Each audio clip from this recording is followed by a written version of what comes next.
ప్రభుత్వం రాకుండా కనుక ఉండుంటే ఎలా ఉండేది ఆంధ్రప్రదేశ్ని ఒకసారి మన అందరం కూడా ఒకసారి ఆలోచించాలి వన్స్న.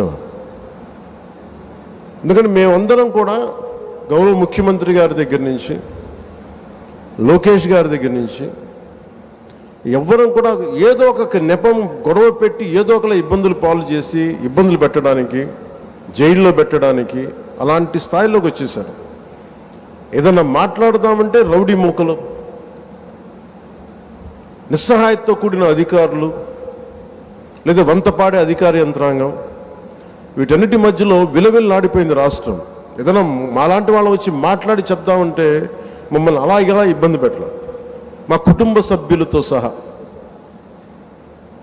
వీటన్నిటి నేపథ్యంలో ఎన్డీఏ ప్రభుత్వం,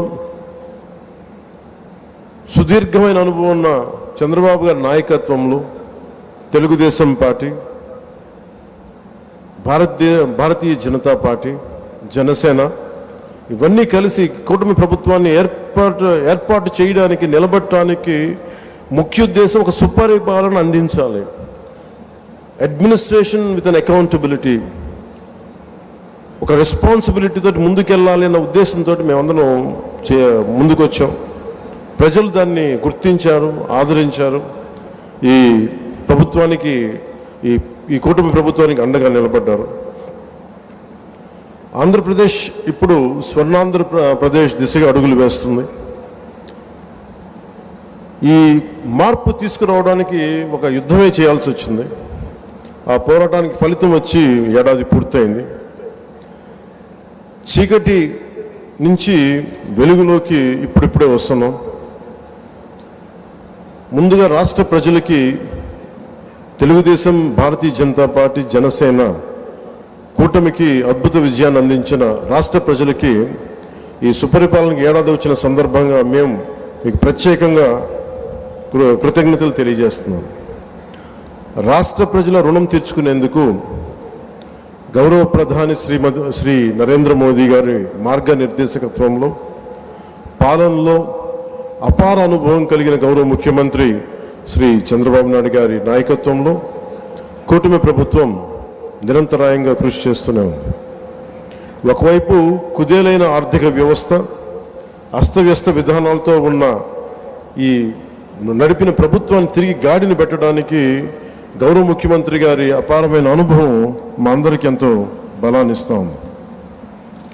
అలాగే గౌరవ ప్రధానమంత్రి శ్రీ నరేంద్ర మోదీ గారి కేంద్రం నుంచి అందిస్తున్న సహాయ సహకారాలతోటి,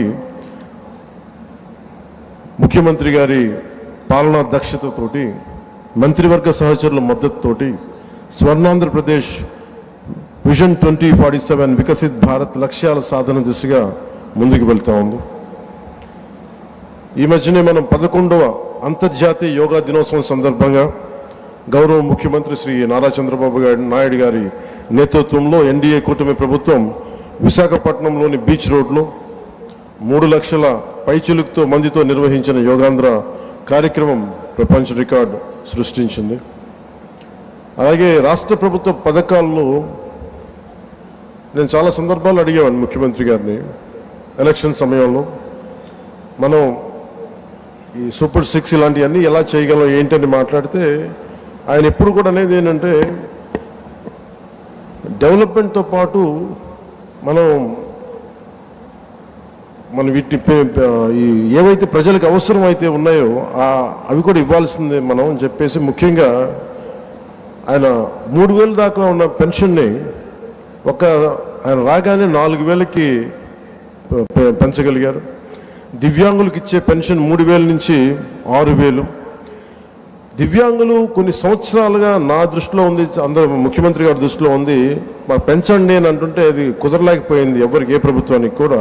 కానీ ముఖ్యమంత్రి గారి నాయకత్వంలో ఆయన ఫైనాన్షియల్ మేనేజ్మెంట్ అద్భుతం కాబట్టి 3,000 నుంచి 6,000కి పెంచారు. అలాగే ఈ సామాజిక పెన్షన్స్ చాలా అవసరం ఇవన్నీ చెప్పి వీటి కోసం 1,939 కోట్లు గత ప్రభుత్వం వెచ్చిస్తే, కూటమి ప్రభుత్వం 2,717 కోట్లు ఖర్చు చేస్తూ 63 లక్షల మందికి ఇది చేయూతనిస్తాం. ఆకలితోటి ఏదైనా బయటికి వెళ్ళి తిందాం తక్కువ ధరతో అనే అన్నా క్యాంటీన్ని మూసేసిన ప్రభుత్వాన్ని తిరిగి కూటమి ప్రభుత్వం రాగానే పునరుద్ధరించింది.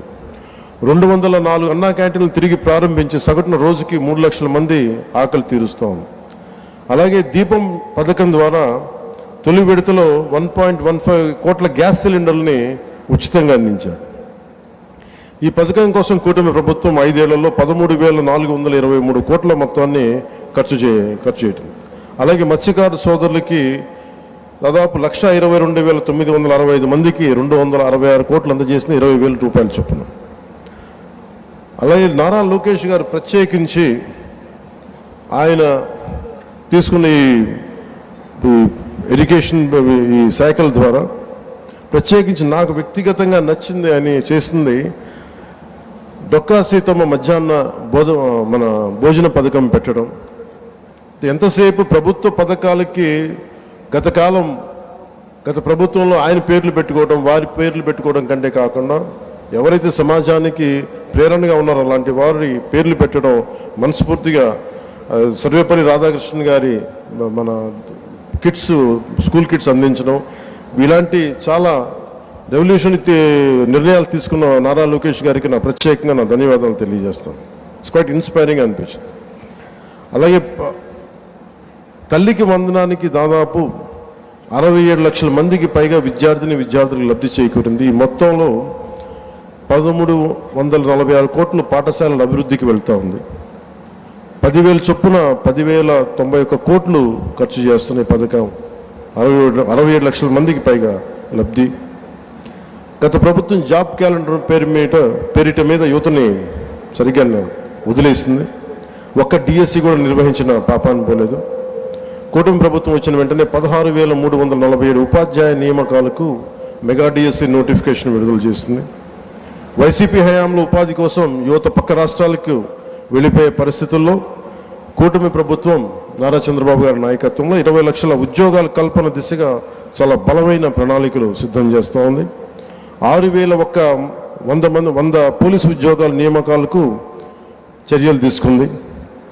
ముఖ్యంగా గత పాలనలో లక్షలాది భవన నిర్మాణ కార్మికులు ఉపాధి